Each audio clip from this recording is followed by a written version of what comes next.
Hello, Wellspring. So yesterday on the 9th, we left off with Gideon being called by God.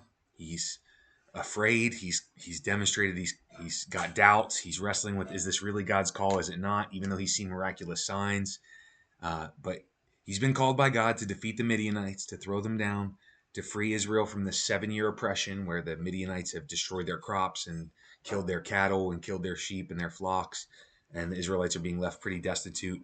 Remember, we've seen that the Israelites were worshiping the Baals and the Asheroths, and this is why God's oppression, or this is why God has allowed the Midianites to oppress them. But now they're calling out to him, and he's called out Gideon to go and fight. And we have Gideon who's just now tested God. The fleece was wet one morning while the ground was dry. The next morning, the fleece was dry while the ground was wet. And so Gideon's getting ready to go out and do battle with the Midianites. And we're going to pick up there in Judges chapter 7. And I'm reading from the NIV, and it's our March 10th reading. Here we go. Early in the morning, Jerubbaal, that is Gideon, and all his men camped at the spring of Harod. The camp of Midian was north of them in the valley near the hill of Moreh. The Lord said to Gideon, "You have too many men. I cannot deliver Midian into their hands, or Israel would boast against me. My own strength saved me. Now announce to my army that anyone who trembles with fear may turn back and leave Mount Gilead." So 22,000 men left, while 10,000 men remained. But the Lord said to Gideon, "There are still too many men. Take them down to the water, and I will thin them out for you there. If I say this one shall go with you, he shall go. But if I say this one shall not go with you, he shall not go." So Gideon took the men down to the water. There the Lord told him, "Separate those who lap the water with their tongues, as a dog laps from those who kneel to drink." 300 of them drank from cupped hands, lapping like dogs. All the rest got down on their knees to drink.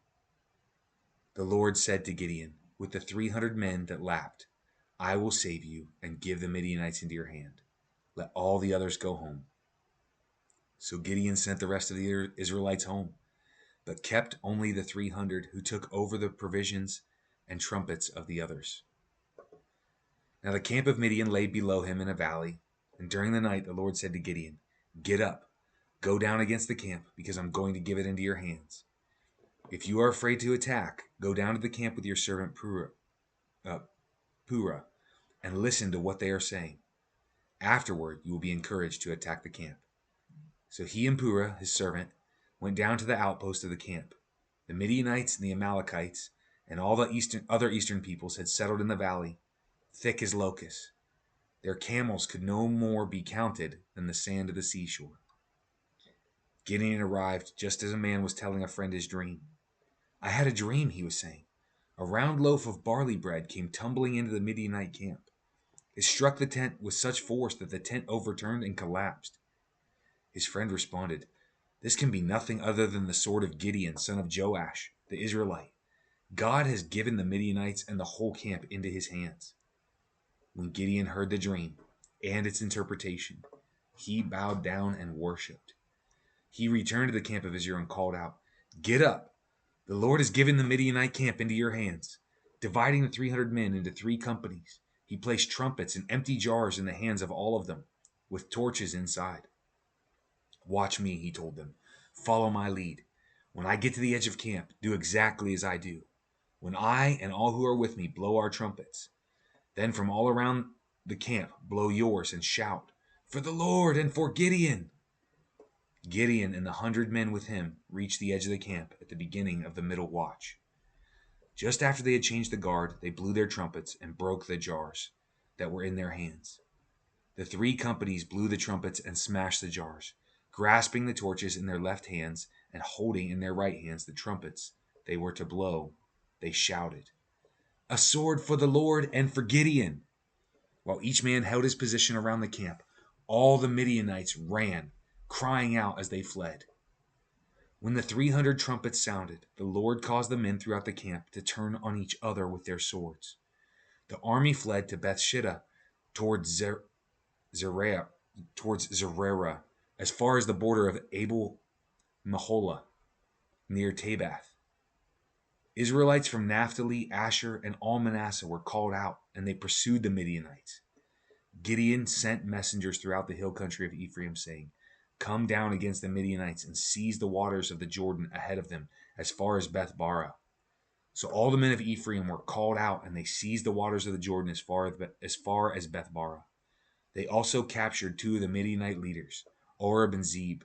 They killed Oreb at the rock of Oreb and Zeb at the winepress of Zeb. They pursued the Midianites and brought the heads of Oreb and Zeb to Gideon, who was by the Jordan. Wow, pretty incredible story here where God delivers the Midianites who had been oppressing the Israelites into the hands of the Israelites. God sets them free from this oppression, and he demonstrates that it's by his might and not by the might of Israel. Gideon's got an army of 30,000 people ready to go and fight, and they're, equipped, they're ready to go. And God says, if you win this battle with that many people, people will deny that God won this battle. They will say Israel did it by their own strength. Israel will claim they did it by their own strength, and they'll stick with the Baals, and they'll stick with Ashtaroth, or with worshiping at the Ashtaroth poles, right?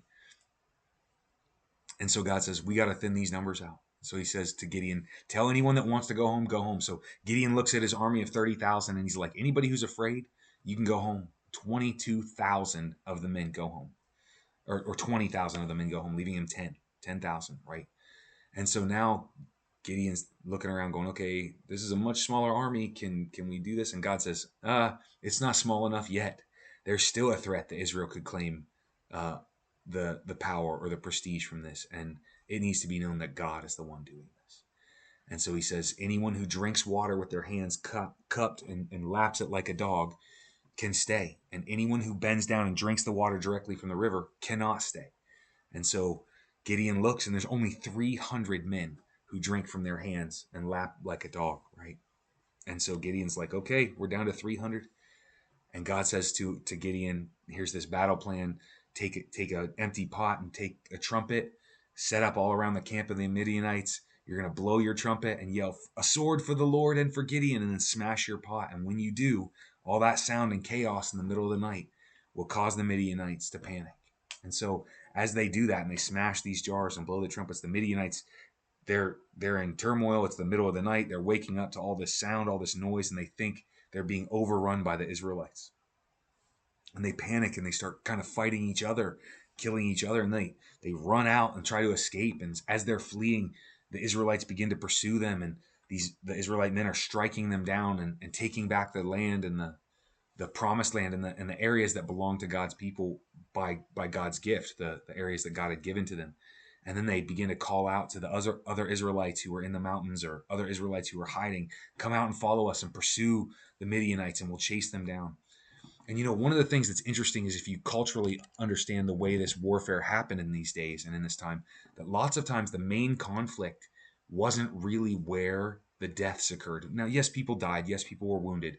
But the main place where armies took massive casualties is if they turned and fled in retreat. So yes, people would die. Yes, there was brutal fighting. Yes, there was wounds. But there's armor and shields, and there's approaches as they come at each other, and they're butting head to head. But when one army turns and flees, now they are exposed. Their entire flank is exposed. They're completely undefended, and they're just fleeing. And so they get struck down from behind. And so now swords no longer have to penetrate shields or armors. Now arrows are piercing people in the back instead of hitting chest plates and not breaking through or glancing off, or instead of just wounding, it's actually killing people, right? And spears, same thing, you're throwing them in there. So when this army turns and flees, now all of a sudden, here come all the Israelites down out of the mountains, and here comes the 300 men with Gideon, and they're pursuing, and they're able to actually inflict way more damage and way more casualties on the Midianites, on these Canaanite peoples, as they're driving them back out of the land. And all of this occurs because of the fear that is struck in them by the plan and path of God. And so God's plan for 300 Israelites to defeat this entire army of Midianites and to inflict massive casualties on them, and to inflict a decisive blow that will liberate Israel from the Midianites is enacted. And it's all by the hand of God. It's all by the direction of God, even though he's using a broken and flawed Gideon and a broken and flawed Israelite people. We see the power of God demonstrated in this military victory and in this space. And it should call the people back to worship. back to honoring God, back to remembering that it is God who stretched out his mighty hand over Egypt, God who stretched out his mighty hand over the wilderness, etc., right? So whatever struggles you might be having, right, whatever places where you might feel tempted as Gideon was to be afraid or to operate with cowardice, remember that it is God who is fighting for us. God is for us. Who can stand against us? Yes, the enemy comes in like the flood, but the Spirit of the Lord raises a standard against the enemy. We are a strong and powerful people, not because of our own strength, not because of our might, but because of what God can do, has done, and is doing in us. So take faith, Wellspring. Take hope. Trust in the Lord God Almighty. Know that his hand of deliverance is stretched out for you and for me.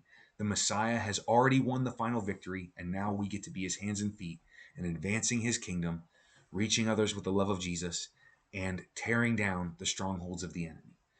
God bless you, Wellspring. Have a great day.